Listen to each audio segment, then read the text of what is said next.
বাচ্চাদের উপরে বয়স অতিরিক্ত একাডেমিক চাপ দয়া করে দেবেন না।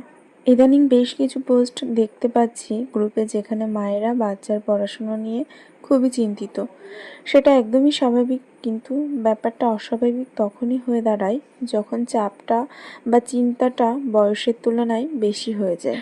একটা বাচ্চার হাতের হাড় 4 বছরের আগে পুরোপুরি ডেভেলপ করে না, অথচ বাচ্চাকে লেখার জন্য তার আগেই চাপ দেওয়া হচ্ছে। হ্যাঁ, 3 বছর থেকে বাচ্চা অল্প বিস্তর লিখতে পারে, কিন্তু সেটা কার্সিভ রাইটিং বা বাক্য গঠন নয়। পড়ার ক্ষেত্রেও তাই। বাচ্চাকে এমনভাবে স্কুলে ভর্তি করুন যাতে সে 6 বছরে ক্লাস 1-এ পড়তে পারে, তাহলেই এজ অ্যাপ্রোপ্রিয়েট হবে। 3 থেকে 4 বছর অবধি অনেক ড্রয়িং এবং অল্প বিস্তর লেখান, যার বেশি একেবারেই নয়। ইঁদুর দৌড়ে নামাতে গিয়ে বাচ্চাদের শৈশবটাকে নষ্ট করে দেবেন না। বাচ্চাকে বই পড়তে শেখান ছোট থেকেই।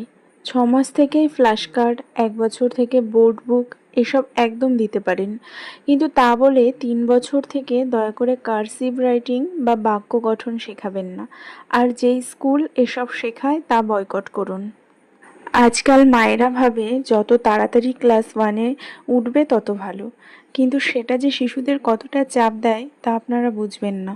আবারও বলবো, 6 বছরে ক্লাস 1 এটা ভাবুন এবং সেভাবেই বাচ্চাকে তৈরি করুন।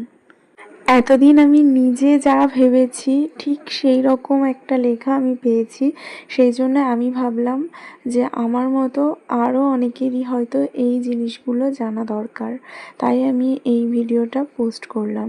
তো আশা রাখছি সবাই ভিডিওটা শেয়ার করে প্রত্যেকটা মা বাবার কাছে পৌঁছে দেবেন, যাতে তাদের কাছে সঠিক পরামর্শটা পৌঁছায়।